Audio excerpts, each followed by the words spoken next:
I live in a small town in England called Bath. It is most famous for the Roman baths, a common tourist attraction, and was once a place to take a dip in the famous hot water springs. Recently, I moved to this area as my dad had gotten a new job here.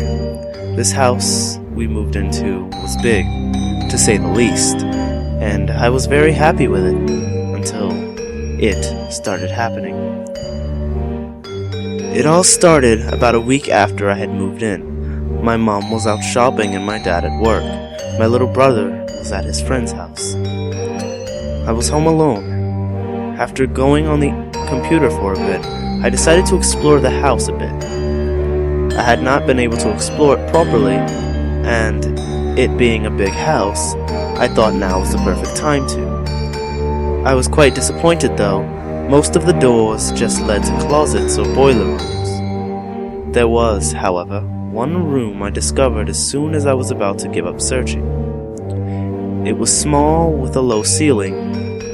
I was only just about able to get in. The room was completely empty apart from the window. I remember the window being boarded up, as if whoever did it was in a hurry, and there was a sticky note with some unfamiliar characters on it. But I was too curious to think what this might mean, and I ripped down the board with ease. There appeared to be nothing but bushes and trees first, but my eyes finally settled on a house about 300 meters away, and there was a window parallel to mine, and at the window there was a face, smiling at me. The face was like nothing I have ever seen before. The only distinguishable features were the eyes and the mouth. The eyes were pure black, no pupils, no white. And that smile, it was unnatural. It was too large. It went across the entire face. I was too scared to move. I could feel the sweat running down my forehead. For about 10 seconds, we stood there, staring at each other. Then I finally managed to break into a run, and got the hell out of there. I slammed the door shut, and didn't look back. I ran straight to my room and hid under my sheets until my mom came back. For the rest of the day, everything continued as normal. I didn't mention the encounter to my mom. After dinner, I went straight up to my room. I tried to stay as fair as possible from the staircase leading up to that room. I slumped down on my bed and went on my phone. I thought this perhaps might take my mind off the encounter. I went to sleep that night, slightly happier, thinking that maybe it was all just a nightmare, and waking up the next morning it would finally end. When I woke up, I really thought yesterday was all just a nightmare. However, while having my breakfast, I heard a banging on the door. It was definitely loud. My dad opened it, and there were about 10 police officers panting and speaking quickly. One of them said, "We need you out of here. The house in the bushes over there has turned out to be holding the corpse of a young girl who disappeared last summer." The policeman's finger pointed towards the house where I saw the face. I immediately turned away, so it wasn't a nightmare. It was real. "We need to use your house as a surveying point of the house. You will be given temporary accommodation." As he said this, a few police officers began escorting us away into an unmarked police car. He drove us away towards the nearest police station. I was sitting there, thinking about what had happened, what I had seen the previous day, when I heard a choking noise coming from the driver's seat. I saw the police officer vomit blood, and he suddenly slumped over the steering wheel. I then saw the face again, on the windscreen, smiling at me. My family seemed oblivious to what was happening. They simply sat there, as they were a minute before. I saw the police officer's corpse jerk, and I saw his face transfigure. The pupils dilated and became much bigger. The nose simply disappeared off his face. The mouth became a smile, the smile of the girl that I saw. I thought this was unreal. How could this be? The car swerved off the road and hit a tree. Then everything went black. I woke up in bed. It was raining outside. I shook my head several times. Was this all just a dream? I got out of bed, confused and dazed, and looked at the newspaper. I could find nothing about the police or the crash. I then realized I was alone in the house. "Hello?" I called out. No one answered. But yet, I had the feeling I was being watched. I could feel the eyes staring at me. I was uneasy, so I went for a walk.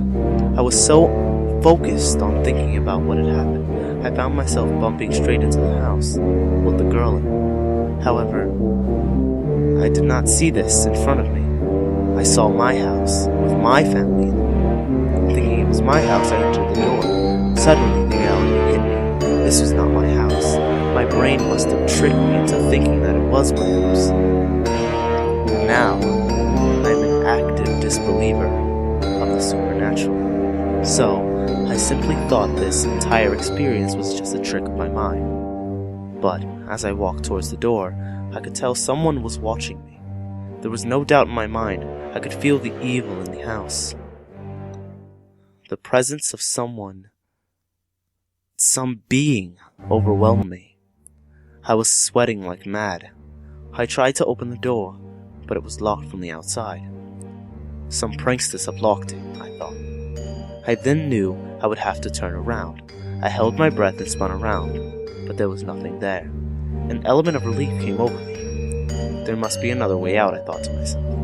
I climbed up some stairs identical to the ones in the house. In my house, I came across a single door and a narrow passageway. As I entered the room, I noticed it was small. I could barely stand in it. As I looked around the room, I heard a voice echo in my head. It bounced around in my skull. I fell to the ground. The voice spoke to me. It said, "You poor boy. So curious. Didn't you read the notice on the boards on the window?" My mind sped back to when I saw the letters on the sticky note on the board. Did you not know what it meant? It meant stay away. You should have looked up the history of the house. I did not know what to say or even think. Some supernatural being was speaking to me, and yet I knew what it was saying was true. I was curious. Yet, I had read the history of the house. It said of a time when there was a witch hunting going on. Back in the 1600s, the witch was brought to where the foundations of the house now are. She was tried and declared guilty. She was burnt at the stake here. Her last words were a curse to whoever should step foot on that story again. 10 days later, all her prosecutors who were there at her death died mysteriously. The same fate awaited whoever went there. In the 1800s, the council decided to build some houses there to try and forget the history of that place. They were careful, however, not to build it directly on the ground where she died. Only close by, about 150 years later, a young girl had been strolling by, picking berries by herself. She noticed a bush full of them, right where the witch had died. She, however, did not know this. She went to get them, and that's all historians and police know. She disappeared the same day without a trace. The parents of that child, being very rich, paid to have a house built there, where they decided they would live in memory of their daughter.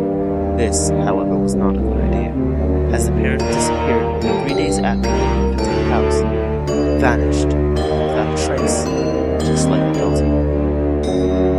The voice came back to me and said, "I was her. You know, these grounds were cursed. Whoever as so much lives within 500 meters of them are under the witch's curse, and you dared to look at the house where my parents died." The voice became angry. It started shouting. My head was throbbing. "Well," it said, suddenly laughing, "your parents have suffered the fate that mine suffered. Now it's your turn." I managed to pull myself up to run, but a force pulled me down into the earth. There was nothing but black.